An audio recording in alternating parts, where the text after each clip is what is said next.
Bismillahirrahmanirrahim. Assalamualaikum warahmatullahi wabarakatuh. Alhamdulillahirabbil alamin. Wassalatu wassalamu ala sayyidil mursalin sayyidina wa maulana Muhammadin wa ala alihi wa sahbihi ajmain.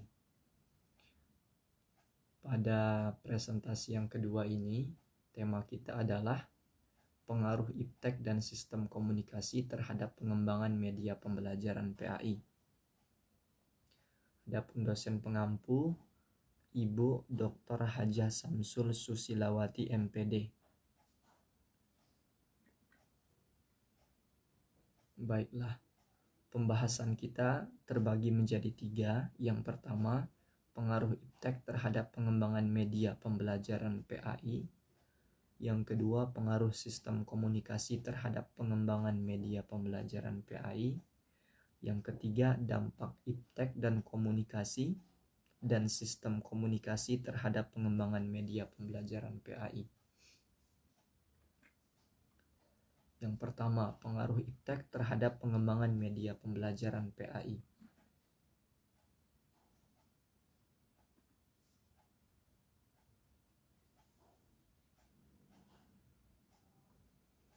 Perkembangan ilmu pengetahuan dan teknologi, khususnya kemajuan di bidang teknologi informasi dan komunikasi (TIK), telah menciptakan tradisi dan budaya baru dalam peradaban umat manusia. TIK yang ditopang oleh teknologi elektronik memiliki pengaruh yang sangat besar terhadap berbagai aspek kehidupan, termasuk aspek pendidikan. Ilmu pengetahuan, adapun pengertiannya, merupakan himpunan pengetahuan manusia tentang alam yang disimpulkan secara rasional dari hasil-hasil analitis kritis terhadap data-data yang diperoleh melalui observasi pada fenomena alam. Sedangkan teknologi dapat diartikan sebagai sebuah proses yang dilaksanakan dalam upaya mewujudkan sesuatu secara rasional.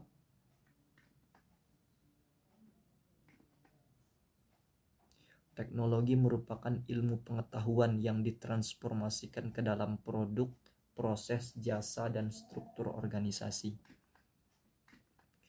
Teknologi informasi atau dalam bahasa Inggris yang dikenal dengan istilah information technology adalah istilah umum untuk teknologi apapun yang membantu manusia dalam membuat, mengubah, menyimpan, mengomunikasikan atau menjelaskan atau menyebarkan informasi. Menurut Umar H. Malik, media pembelajaran adalah alat, metode, dan teknik yang digunakan dalam rangka mengefektifkan komunikasi dan interaksi antara guru dan murid dalam proses pendidikan dan pengajaran di sekolah. Sedangkan menurut Benson H. Clarence, ia mengemukakan bahwa media pembelajaran adalah suatu alat yang membantu pengajar untuk menyampaikan kepada pelajar mengenai fakta, keterampilan, sikap, pengetahuan, pengertian, dan penghargaan. Adapun kegunaan media pembelajaran untuk menyalurkan pesan atau isi pelajaran, merangsang pikiran, perasaan, perhatian, dan kemampuan peserta didik.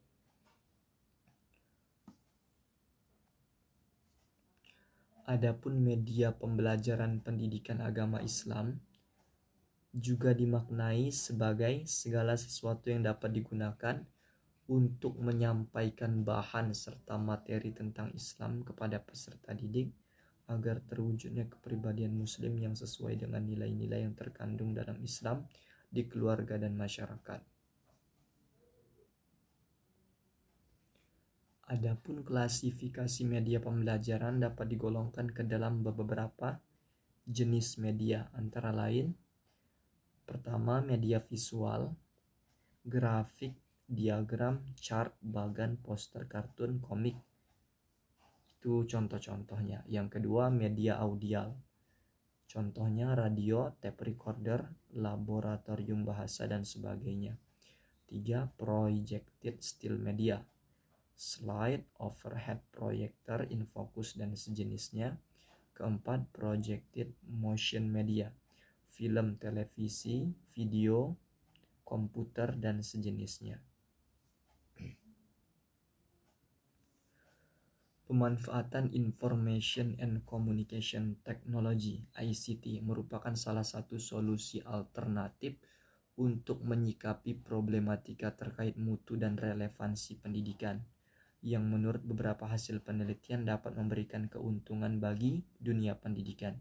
Meskipun demikian, tidak dapat dipungkiri pada tataran praktisnya, banyak sekali persoalan yang terjadi terkait pemanfaatan ICT dalam pendidikan, khususnya di lembaga pendidikan Islam, baik yang berkaitan dengan finansial, infrastruktur, bahkan sumber daya manusianya sendiri. Pembahasan kedua terkait pengaruh sistem komunikasi terhadap pengembangan media pembelajaran PAI.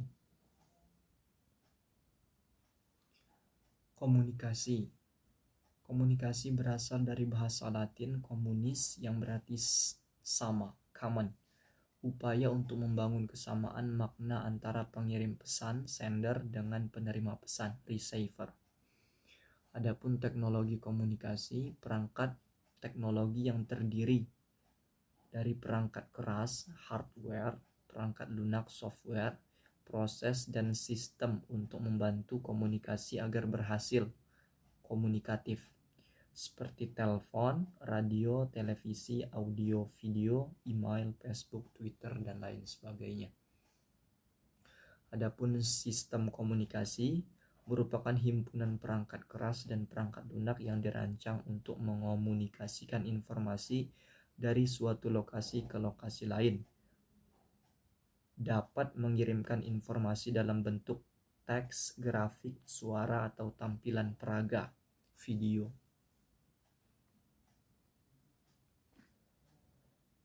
Teknologi informasi dan komunikasi merupakan bagian dari ilmu pengetahuan dan teknologi.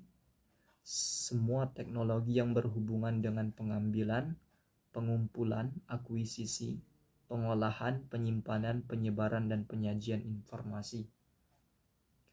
Adapun terkait etika komunikasi di dalam Al-Quran, yaitu pada Al-Quran, dalam berbagai literatur tentang komunikasi, kita dapat menemukan setidaknya ada gaya bicara atau pembicaraan yang dikategorikan sebagai kaidah, prinsip, atau etika komunikasi, yaitu di dalam Al-Quran, surat An-Nisa ayat 9. A'udzubillahi minasyaitonirrajim. وَلْيَخْشَى لَوْ تَرَكُوا مِنْ خَلْفِهِمْ ذُرِّيَّةً ضِعَافًا خَافُوا عَلَيْهِمْ فَلْيَتَّقُوا اللَّهَ وَلْيَقُولُوا قَوْلًا سَدِيدًا. Artinya, dan hendaklah takut kepada Allah orang yang sekiranya mereka meninggalkan keturunan yang lemah di belakang mereka, yang mereka khawatirkan terhadap kesejahteraannya. Oleh sebab itu, hendaklah mereka bertakwa kepada Allah, dan hendaklah mereka berbicara dengan tutur kata yang benar, atau qaulan sadida. Untuk mencapai tujuan dalam komunikasi dengan orang lain, maka dibutuhkan kecakapan behavioral, yang artinya kecakapan pada tingkat perilaku. Di antaranya meliputi, pertama, keterlibatan interaktif involvement. Kecakapan ini meliputi sikap tanggap, responsiveness, sikap perseptif, dan sikap penuh perhatian, attentiveness. Kedua, manajemen interaksi, interaction management.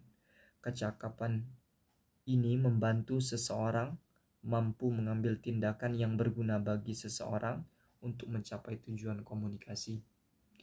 Keluasan perilaku, behavioral flexibility.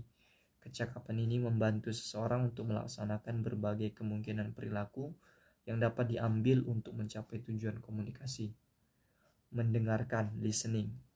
Kecakapan ini membantu seseorang untuk dapat mendengarkan orang yang berkomunikasi dengannya, tidak hanya isi tetapi juga perasaan, keprihatinan, dan kekhawatiran yang menyertainya. Kelima, gaya sosial atau social style. Kecakapan ini membantu seseorang dapat berperilaku menarik, khas, dan dapat diterima oleh orang yang berkomunikasi dengan orang tersebut. Keenam, kecemasan komunikasi. Communication anxiety. Communication anxiety. Dengan kecakapan ini, seseorang dapat mengatasi rasa takut, bingung, dan kacau pikiran, tubuh gemetar, dan rasa demam panggung yang muncul dalam komunikasi dengan orang lain. Pembahasan ketiga, dampak iptek dan sistem komunikasi terhadap pengembangan media pembelajaran PAI.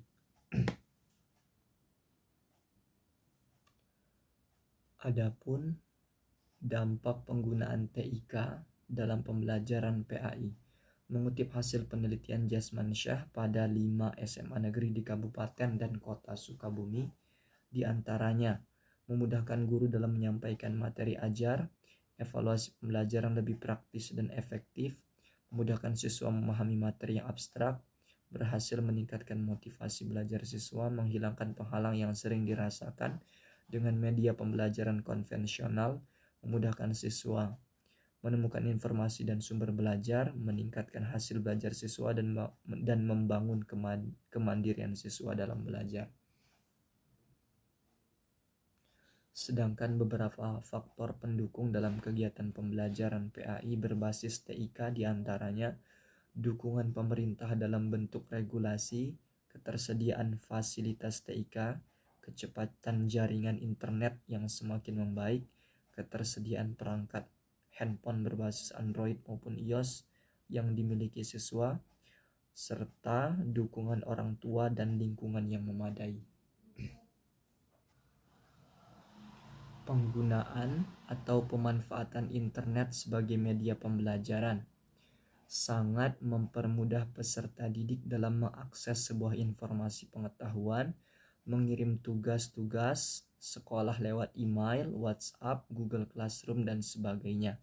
Selain peserta didik, guru juga dimudahkan dalam menyampaikan materi pembelajaran. Adapun dampak positif yang ditimbulkan terhadap penggunaan media berbasis TIK atau ICT dalam pembelajaran PAI diantaranya memperjelas penyajian pesan agar tidak terlalu bersifat verbalistis, mengatasi keterbatasan ruang, waktu, dan daya indera seperti objek yang terlalu besar digantikan dengan realitas gambar, film bingkai, film atau model. Objek yang kecil dibantu dengan proyektor mikro, film bingkai, film atau gambar. Gerak yang terlalu lambat atau terlalu cepat dapat dibantu dengan time lapse atau high speed fotografi. Kejadian atau peristiwa yang terjadi di masa lalu bisa ditampilkan lagi lewat rekaman video, film, bingkai, foto maupun secara verbal. Objek yang terlalu kompleks, mesin dapat disajikan dengan model, diagram, dan lain-lain. Konsep yang terlalu luas seperti gunung berapi, gempa bumi, iklim, dan lain-lain dapat ditampilkan dalam bentuk film, bingkai, dan gambar. Dampak aktivitas pembelajaran terhadap peningkatan kemampuan peserta didik. Rapid B menjabarkan dampak aktivitas pembelajaran terhadap peningkatan kemampuan peserta didik, meliputi 10% dari apa yang dibaca, 20% dari apa yang didengar, 30% dari apa yang dilihat, 50% dari apa yang dilihat dan didengar, 70% dari apa yang ditulis dan dikatakan, 90% dari apa yang dikatakan dan dilakukan. Maka rancangan media dapat diarahkan untuk mendorong optimalisasi pemanfaatan media pembelajaran yang sesuai dengan aktivitas membaca, mendengar, melihat, menulis, mengucapkan, dan melaksanakan. Kesimpulan, pemanfaatan iptek khususnya yang terkait dengan ICT, Information and Communication Technology, merupakan salah satu solusi alternatif untuk menyikapi problematika terkait mutu dan relevansi pendidikan yang menurut beberapa hasil penelitian dapat memberikan keuntungan bagi dunia pendidikan. Kedua, terkait komunikasi guru dengan siswa dapat dianalogikan seperti halnya simbiosis mutualisme, yaitu peran saling menguntungkan satu dengan yang lain. Jika salah satu komponen saja yang aktif, tentunya tidak akan menghasilkan dampak yang maksimal. 3. Pengaruh atau dampak penggunaan TIK dalam pembelajaran PAI diantaranya memudahkan guru dalam menyampaikan materi ajar, evaluasi pembelajaran lebih praktis dan efektif, memudahkan siswa memahami materi yang abstrak, meningkatkan hasil belajar siswa, dan membangun kemandirian siswa dalam belajar. Adapun saran pemanfaatan iptek dan sistem komunikasi dalam pembelajaran PAI memberikan otoritas dan tanggung jawab kepada guru untuk menentukan apa dan bagaimana cara ia membimbing siswa kepada proses pembelajaran yang bermakna. 2. Tentunya dalam pemanfaatan media pembelajaran berbasis TIK, guru tidak bisa terlepas dari kompetensi yang dimilikinya, yaitu kompetensi kepribadian, pedagogik, sosial, dan profesional. Mungkin hanya itu yang dapat saya sampaikan, kurang lebihnya saya mohon maaf. Billahi taufik wal hidayah. Wassalamualaikum warahmatullahi wabarakatuh.